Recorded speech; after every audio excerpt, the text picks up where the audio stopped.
So this next project is going to be some real life examples of using linear perspective to create three-dimensional space. For this assignment, you're going to be asked to find examples of 1-point and 2-point perspective out in the world, and we're going to create a drawing from them. Now, your 4 thumbnail sketches must be from in person. You can't use an image that you found on the internet. You have to actually go out into the world, look for examples of 1-point and 2-point perspective, and use those for your thumbnail sketches. Use your viewfinder to help you make an interesting composition. The viewfinder is very useful in helping you to kind of take away all the extra information and just focus on one small area. You don't have to do a whole landscape. You can just look at one smaller area unto itself. One of your thumbnails must be in 1-point perspective. Remember, 1-point perspective is where you find your horizon line, that line that shoots straight out from your eyes, and all your vanishing points go back to one singular point. It's where the front of the box is facing you. One of your examples must be in 2-point perspective. That means you're looking at the corner of a box, and all those vanishing points go back to 2 separate vanishing points off in the distance. Remember, the first step in any of these thumbnails is finding your horizon line. Sometimes it's in the middle of the page, but depending on where you use your viewfinder, it could be at the top or bottom, just, in terms of where you're looking. Your horizon line is always that imaginary line that shoots straight out from your eyes, so it should be the same height that you are sitting or standing.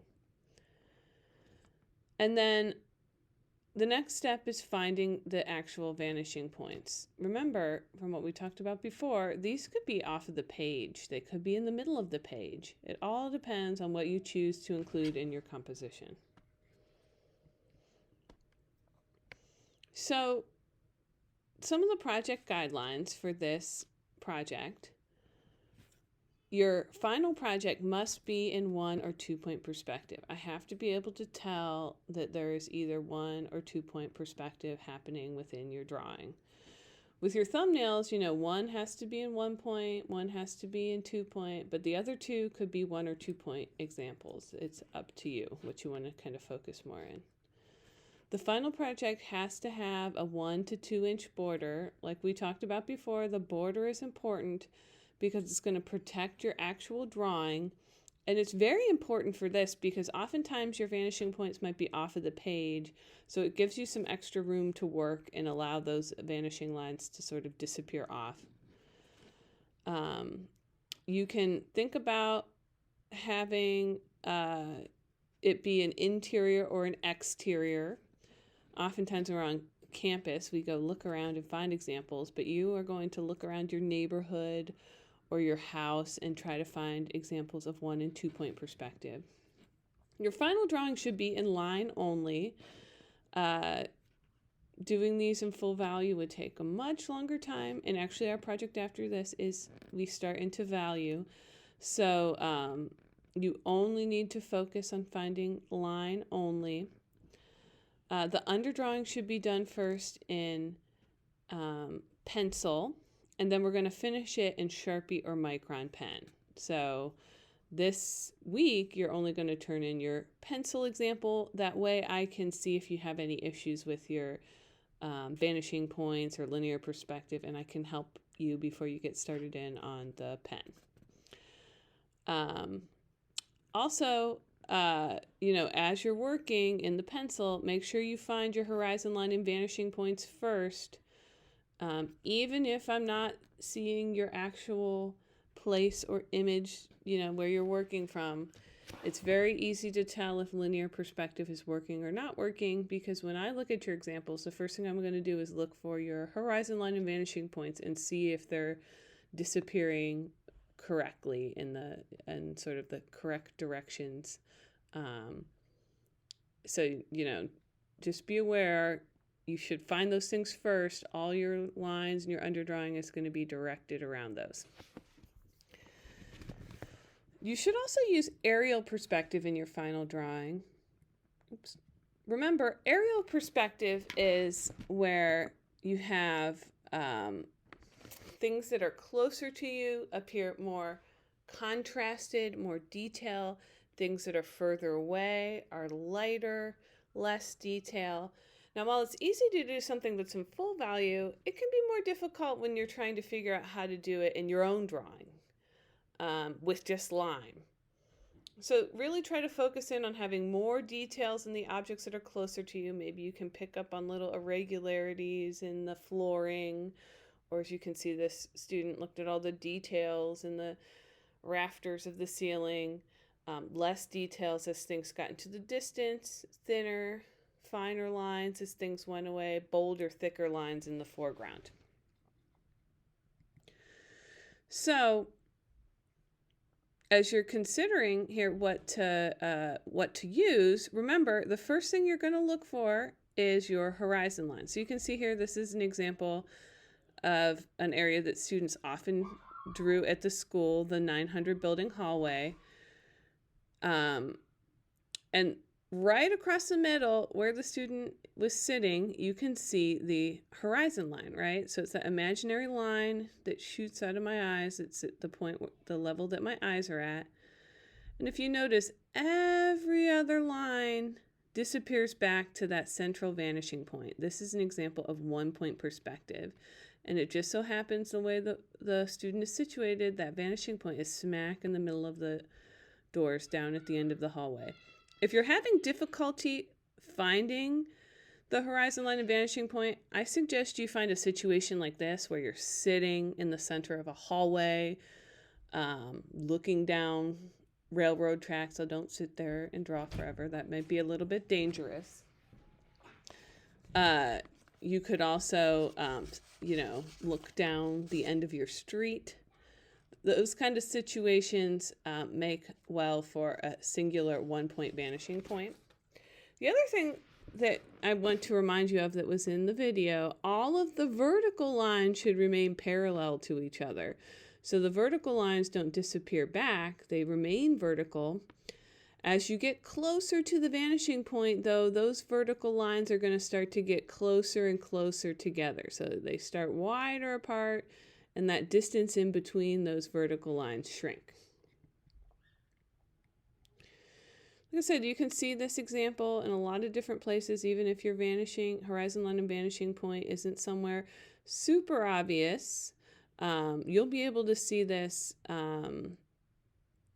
even if your vanishing point and horizon line isn't in the middle. So you can see with this example, you've got your horizon line there across the middle.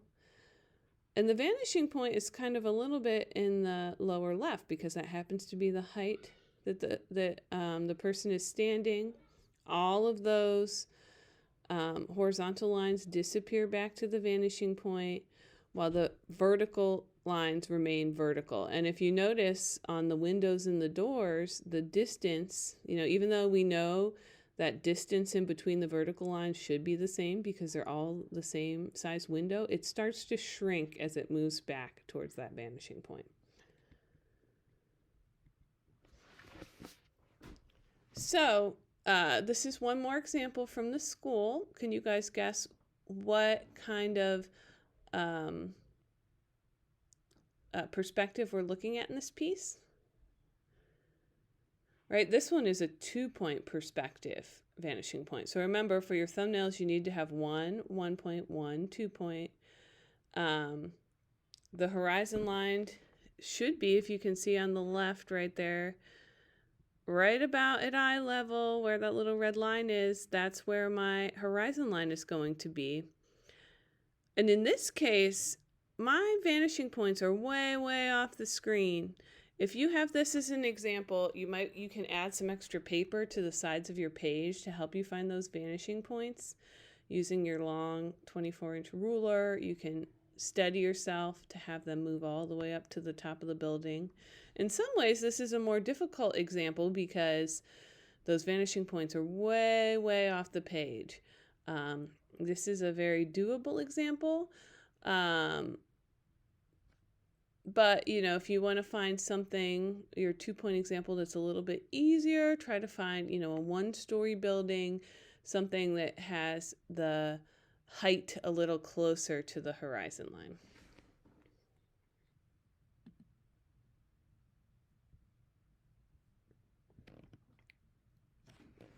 So if you follow the horizon line, you can see right here going across. All those points are going to go back to those vanishing points. And the vanishing points are going to be way, way off the page in this scenario. So if you ever have an extra piece of paper, you might need to add some more to the edge. So you can see I kind of zoomed out so you can see that. So you're going to have to continue those lines even further. That's where that little extra piece of paper will come in handy.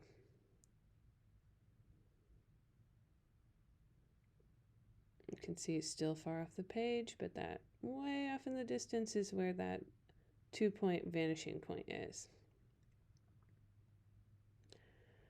Now the other one, all the way on the other side, is also going to be kind of far off over to the edge, but you can still follow all those lines back down. The top and bottom should vanish back to the same vanishing point. That's also key, so you can see it over there far off on the left.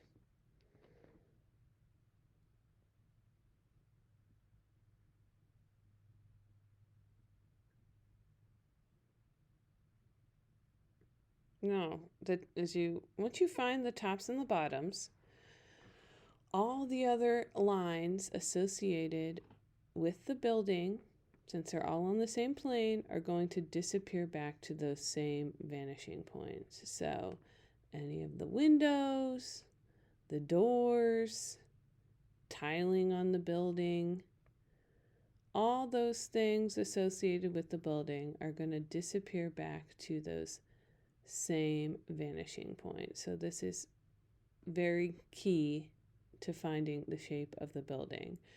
So you might find situations like this if you go outside, draw the outside of your house or the building, you're going to find all those vanishing points disappearing back to the same place. And remember, as you're working, any of the vertical lines should remain parallel to each other. So those aren't disappearing back, those are remaining perpendicular. They're going to get smaller and closer together the closer you get to the vanishing point, the same that was true with the 1-point perspective.